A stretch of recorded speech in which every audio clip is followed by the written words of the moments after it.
ಗ್ರಾಮದ ಅಭಿವೃದ್ಧಿ ಕೆಲಸಗಳು ಏನೂ ಸರಿಯಾಗಿ ನಡೆದಿಲ್ಲ. ಈಗ ನಮ್ಮೂರಲ್ಲಿ ಎಲೆಕ್ಷನ್ ಬಂದಾಗ ನಮ್ಮ MLA ಅವರು ಒಂದು 70 ಲಕ್ಷ ರೂಪಾಯಿ ಗ್ರಾಂಟ್ ಕೆಲಸ ಕೊಟ್ಟರು. ಆ ಒಂದು ಕೆಲಸ ಮಾಡಿದಾಗ ನಮ್ಮ ಗ್ರಾಮದ ಕಾಂಕ್ರೀಟ್ ರಸ್ತೆಗಳನ್ನ ಮಾಡಿದರು.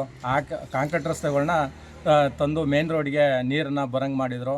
ಹಾಗಾಗಿ ಈ ಕಾಂಕ್ರೀಟ್ ರೋಡಿಂದ ಬಂದ ನೀರು ಈಗ ನಮ್ಮ ಮೇನ್ ರೋಡು ಬಾಗೂರು ನುಗ್ಗೇಹಳ್ಳಿ ಹೋಬಳಿ ಕೇಂದ್ರ ಆದ್ದರಿಂದ ಇಲ್ಲಿ ಸಾವಿರಾರು ವೆಹಿಕಲ್ಲು ದಿವಸ ಓಡಾಡ್ತವೆ.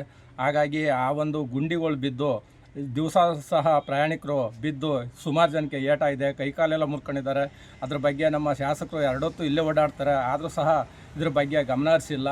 ಹಾಗಾಗಿ ಈ ಒಂದು ಕೆಲಸನ ಪ್ರಮುಖವಾಗಿ ಮಾಡಿಕೊಡ್ಬೇಕು ಅಂತ ನಾವು ಗ್ರಾಮದ ವತಿಯಿಂದ ಕೇಳ್ಕೊತಾ ಇದ್ದೀವಿ.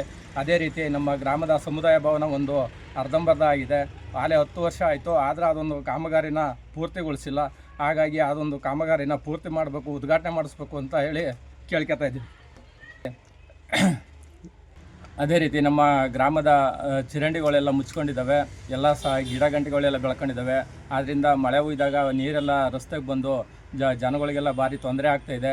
ಅದೇ ರೀತಿ ನಮ್ಮ ಗ್ರಾಮಕ್ಕೆ ಈ ಒಂದು ಚರಂಡಿ ವ್ಯವಸ್ಥೆಯನ್ನು ಸರಿಯಾದ ರೀತಿಯಲ್ಲಿ ಮಾಡಿಸ್ಕೊಡ್ಬೇಕು ಅಂತ ಹೇಳಿ ನಮ್ಮ ಗ್ರಾಮ ಪಂಚಾಯತಿ ಸದಸ್ಯಗಳಿಗೂ ಸಹ ನಮ್ಮ PDOಗಳಿಗೂ ಸಹ ಈ ಸಂದರ್ಭದಲ್ಲಿ ಕೇಳ್ತಾ ಈ ಒಂದು ನಮ್ಮ ಗ್ರಾಮದ ಒಂದು ಮಾದರಿ ಗ್ರಾಮವನ್ನಾಗಿ ಮಾಡಬೇಕು ಅಂತ ಕೇಳ್ಕೊತಾ ಇದ್ದೀವಿ.